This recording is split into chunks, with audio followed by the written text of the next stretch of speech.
Hello, Namaskar, good morning, everyone. I am Ojay Shankar from HIS, and today I am back with the analysis of the Hindu newspaper of 23rd of May 2024. तो आज भी मैंने कुछ articles को find out किया है और हम लोग देखेंगे कि कैसे उन आर्टिकल की मदद से हम लोग अपनी यूपीएससी जर्नी में सप्लीमेंटेशन ले सकते हैं। प्रीलिम्स एग्जाम में वो आर्टिकल्स कैसे हमारी मदद कर सकते हैं और मेंस एग्जामिनेशन में कैसे वो हमारे लिए एक्स्ट्रा पॉइंट्स जनरेट करा सकते हैं। ठीक है। तो आज का जो पहला आर्टिकल है वो है no limit romance that is not just a bilateral matter. अभी किसके किसके बीच में रोमांस हो रहा है? चाइना और रशिया के बीच में रोमांस। तो इसकी हिस्ट्री को देखेंगे और इसको समझने की कोशिश करेंगे हम। दूसरा जो बहुत बड़ी न्यूज है कि फिलिस्तीन को आयरलैंड, नॉर्वे और स्पेन ने रिकॉग्नाइज करने की बात करी। इसके क्या रिपरकशंस होंगे, इन सारी चीजों को हम लोग देखेंगे। अगला आर्टिकल है कि कंबोडिया, म्यांमार और लाओस, इन तीनों देशों से भारत में फिनेंशियल क्राइम्स हो रहे हैं। इस पे स्टडी करेंगे हम लोग। और जो लास्ट आर्टिकल है वो बिम्स्टेक से रिलेटेड है कि उसको एक लीगल पर्सनालिटी का दर्जा मिल गया है। उसका जो बिम्स्टेक का जो चार्टर है वो फोर्स में आ चुका है। इन चीजों पे हम लोग अभी डिस्कशन करेंगे। तो let's start with the first article of the day कि no limit romance that is not just a bilateral matter. मतलब चाइना और रशिया जो है वो आज के डेट में काफी क्लोज आ चुके हैं, specially after the Ukraine and Russia war. काफी क्लोज आ चुके हैं। और कैसे? क्योंकि पिछले 40 बार वो लोग मिल चुके हैं पिछले 11 सालों में। Russian president Putin and Chinese president Xi जो है, ये दोनों लोग अपने एक दूसरे को ओल्ड फ्रेंड कहे। And कहे भी क्यों ना, अगर कोई पिछले 11 साल में 40 बार मिला हो, मतलब लगभग हर साल 4 बार मिल रहा हो, तो भाई ओल्ड फ्रेंड तो उनको कहा ही जाना चाहिए। इसका मतलब कि उनके बीच में एक डिप्लोमेटिक रिलेशन, एक बायलैटरल रिलेशन काफी अच्छा एस्टेब्लिश हुआ होगा। ठीक है। और इस चीज के चलते सारे देश इंक्लूडिंग इंडिया को सोचने की जरूरत है कि कैसे इनकी दोस्ती यिंग यांग रिलेशनशिप को फॉर्म करती है। ये आप सोच रहे होंगे कि यिंग यांग रिलेशनशिप क्या है।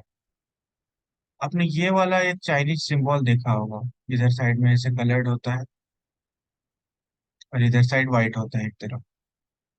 कहते हैं ना कि how to opposite forces attract each other. इधर ब्लैक हो जाता है, इधर व्हाइट रहता है, ऐसा। यही है यिंग यांग। और कैसे ये दोनों एक दूसरे को अट्रैक्ट करते हैं अपने तरफ और एक बैलेंस्ड दोस्ती बनाते हैं। इसी को ये यिंग यांग फ्रेंडशिप कहा। तो ये बताया जा रहा है कि कैसे रशिया और चाइना का रिलेशनशिप रहा है पिछले 200 सालों में, पिछले 2 सेंचुरीज में। What was the relationship between China and India in last 200 years, which is 2 centuries.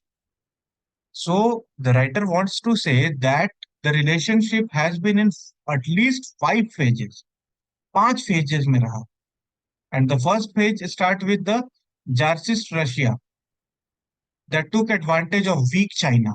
Tsarist Russia जो चाइना का एक वीक एडवांटेज लिया और पैसिफिक में एक्सपेंड किया अपने आप को, सोवियत यूनियन को थोड़ा पावरफुल बनाया। उसके बाद जब उसके बाद ब्रदरहुड की स्थापना हुई, दोनों में एक मतलब म्यूचुअल कंसेंसस फ्रेंडशिप टाइप की चीज एस्टेब्लिश हुई। और पीपल्स रिपब्लिक ऑफ चाइना जब 1949 में बना, तो उसको आइडियोलॉजिकल और जियोपॉलिटिकल डिफरेंसेस थे पुराने वाले चाइना से, बट उसको भी किसी तरीके से रशिया ने काउंटर बैलेंस कर लिया। और चाइनीज अटैक जो किया चाइना ने इंडिया के ऊपर 1962 में, उसके बाद रशिया के साथ भी क्लैशेज हुए 1969 में, उशरी रिवर बॉर्डर के डिस्प्यूट को लेकर। तो ये हुआ तीसरा फेज। और जो चौथा फेज है वो जब रिचर्ड निक्सन यूएस के जो प्रेसिडेंट थे, वो जब बीजिंग गए थे, तो वो जो है चौथा फेज क्रिएट हुआ। उसके चलते जो चाइना का जो है टिल्टनेस वेस्टर्न कंट्रीज की तरफ बढ़ गया। चाइना जो है वो वेस्टर्न कंट्रीज के क्लोज आ गया 1972 में। अगर आप देखेंगे कि यहीं पे से चाइना का इकोनॉमिक लिबरलाइजेशन भी स्टार्ट होता है। वो अपनी कम्युनिस्ट पॉलिसीज को छोड़ के लिबरल पॉलिसीज को अपनाना स्टार्ट कर देते हैं। ठीक है। चाइना जो है वो वेस्ट के सपोर्ट से आता है और वहां पे जो ह्यूमन राइट के वायलेशंस भी हो रहे थे। जैसे तियानवे स्क्वायर पे प्रोटेस्ट हुआ 1989 में, और वहां पे चाइना ने ब्रूटली उस प्रोटेस्ट को सप्रेस किया, कई लोगों को मार दिया गया। उसके बाद भी वेस्ट चुप रहा। उसके बाद भी वेस्ट ने चाइना में इन्वेस्टमेंट करी, टेक्नोलॉजी दी वहां पे, उनको मार्केट एक्सेस प्रोवाइड किया, डिप्लोमेटिक रिलेशंस से सपोर्ट किए। और इन सारी चीजों के चलते क्या हुआ पता है? चाइना जो है वो आज के डेट में जो वर्ल्ड की फैक्ट्री कहा जाता है, ये 1972 से ही स्टार्ट 1970 से ही स्टार्ट हो गया था। कि वेस्ट ने सपोर्ट कर दिया था चाइना को, अपनी पूरी मैन्युफैक्चरिंग चीप प्रोडक्ट्स के चक्कर में चाइना पे ट्रांसफर कर दी। चाइना ने इसका फायदा उठाया, अपना इकोनॉमिक ग्रोथ कर लिया। और जो फिफ्थ फेज है, लास्ट फेज है, वो अब स्टार्ट होता है 2012 से। जब चाइना ने ग्रोथ कर लिया अपना इकोनॉमिकली, उसके पास जब पैसे हो गए, तो अब उसने वेस्ट से कहा अब तुम कौन, अब मैं जो हूँ, अब मेरी पावर तुम लोगों से ज्यादा हो चुकी है, मेरी इकोनॉमी तुम लोगों से ज्यादा हो चुकी है। ठीक है। And China started decoupling policy. उसने डीकपल कर दिया कि भाई रशिया से मेरा अलग रिलेशन रहेगा, वेस्ट से अलग रिलेशन रहेगा। रशिया और वेस्ट में लड़ाई है तो इससे मुझे कोई मतलब नहीं है, रशिया के साथ मैं तो दोस्ती रखूंगा। ठीक है। एंड 2022 में, फरवरी 2022 में, उन लोगों ने स्टार्ट किया नो लिमिट्स, कि रशिया और चाइना की दोस्ती के बीच में कोई लिमिट नहीं रहे। That is the no limit romance. ये दोनों भाई के बीच में ऐसा romance, pro plus romance, promance, ऐसा प्रोमैंस है भाई। एक भाई जो है वो जाके चढ़ जा रहा है यूक्रेन के ऊपर, तो भी चाइना जो है वो पीछे से सपोर्ट कर रहा है।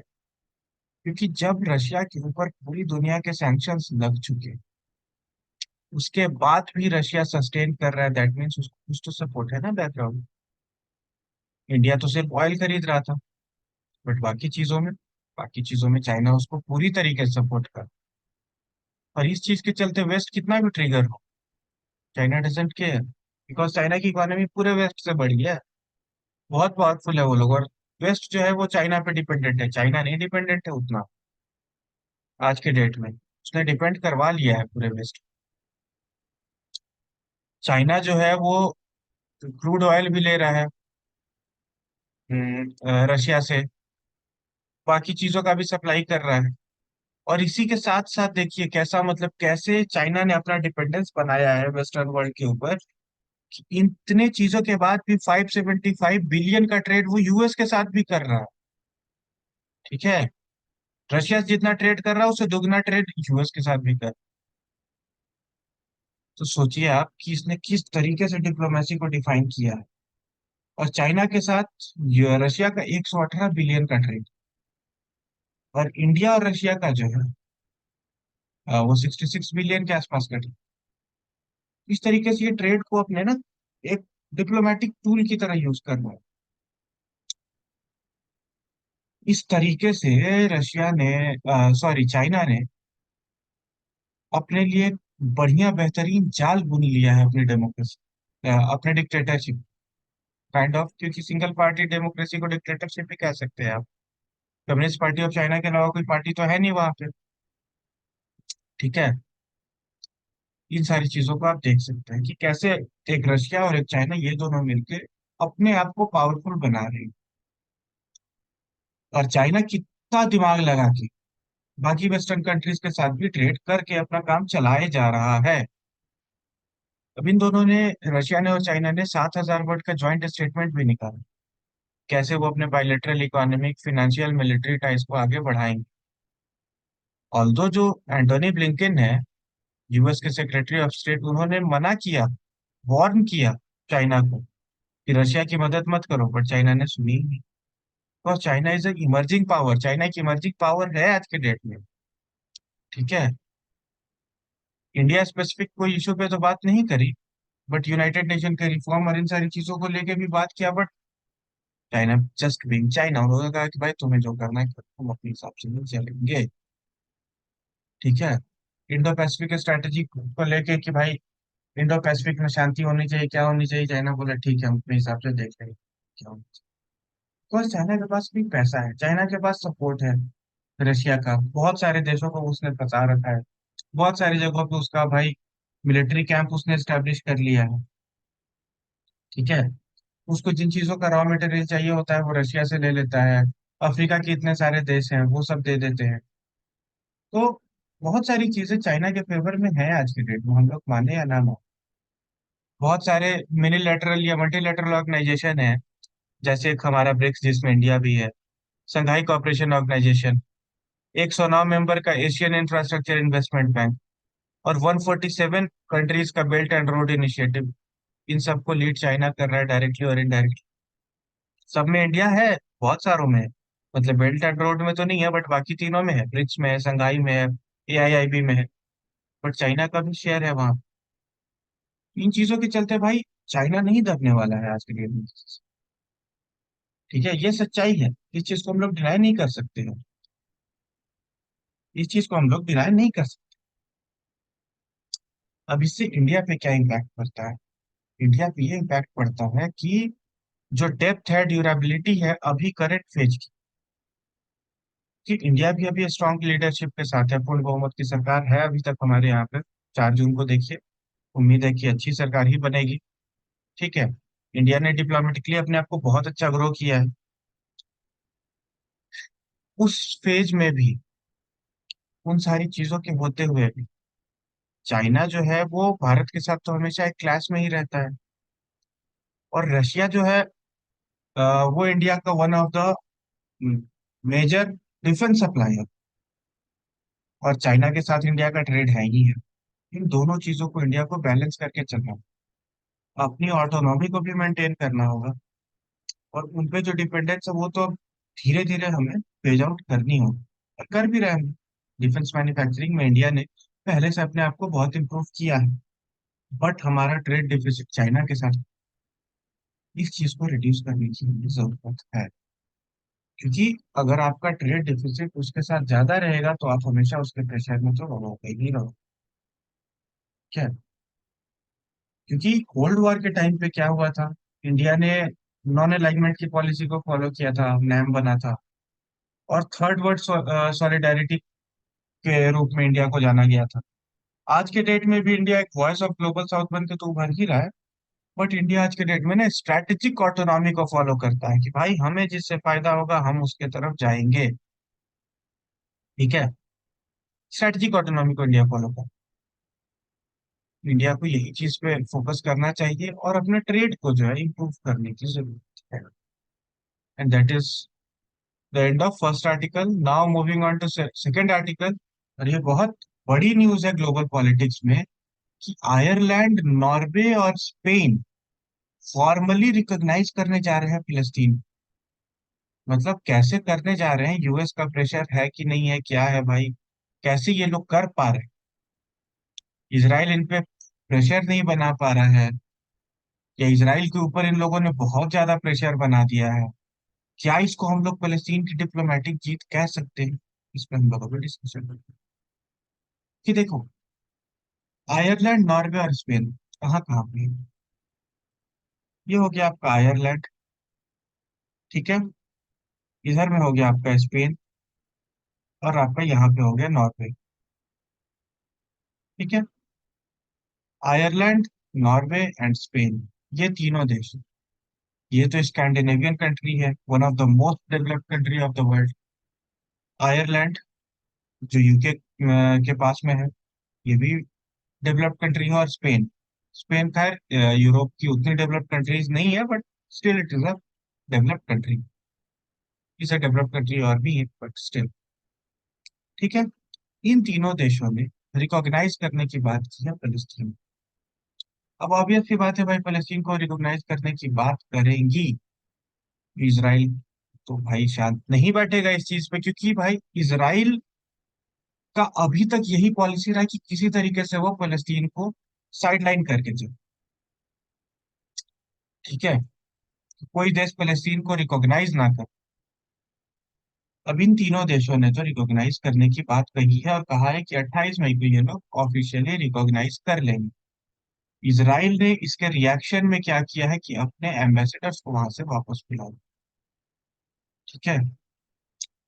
और वापस बुलाने के बाद अब अपने बैक चैनल डिप्लोमेसी को ओपन किया होगा जरूर। बट इसके रिएक्शन में आयरलैंड के जो प्राइम मिनिस्टर है उन्होंने कहा है कि ब्रिटेन की ही एक कॉलोनी थी फलस्तीन, उसके उसको ब्रिटेन से ही आज़ादी मिली है, तो हमें तो उसको रिकॉग्नाइज करना ही पड़े। अब इनको इतने सालों बाद ये चीज याद आई है, खैर, कि वहां पे हमने जैसे इंडिया को लूटा था इन ब्रिटेन वालों ने, वैसे इन लोगों ने फिलिस्तीन को भी लूटा था, उस बेल्ट को भी लूटा था, तो इनको ये चीज आज याद आई है। खैर चलो, कम से कम याद तो आई। तो हमें आज भी फिलिस्तीन को सपोर्ट करना होगा। गुड। स्पेन वालों ने भी कहा है कि भाई हमें जो है एक कंट्री के ऑटोनॉमी को सपोर्ट करना चाहिए। और ये क्यों हो रहा है? क्योंकि इसराइल जो है वो राफा पे, गाजा के इलाकों पे अपना धीरे धीरे अटैक कर रहा है, कब्जा जमा रहा है। इस चीज के रिएक्शन में आप कह सकते हो या एक्शन में कह सकते हो, इन देशों ने ये कदम उठाए हैं। तो ये एक बड़ी न्यूज है। अब देखते हैं इसके आफ्टर इफेक्ट में क्या होता है, यूएस का रिएक्शन इस चीज पे क्या होता है आगे, इसराइल इस पे क्या डिसीजन लेता है। इन चीजों पे हम लोग आगे डिस्कशन करेंगे। ठीक है।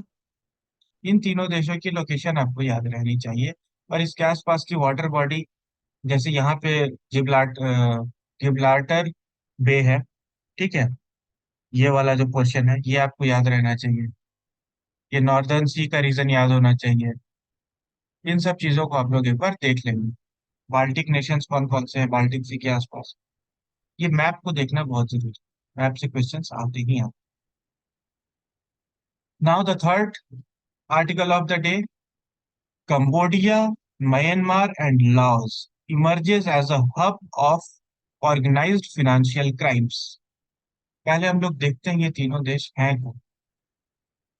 जो हमारे इधर साउथ ईस्ट एशिया वाले इलाकों,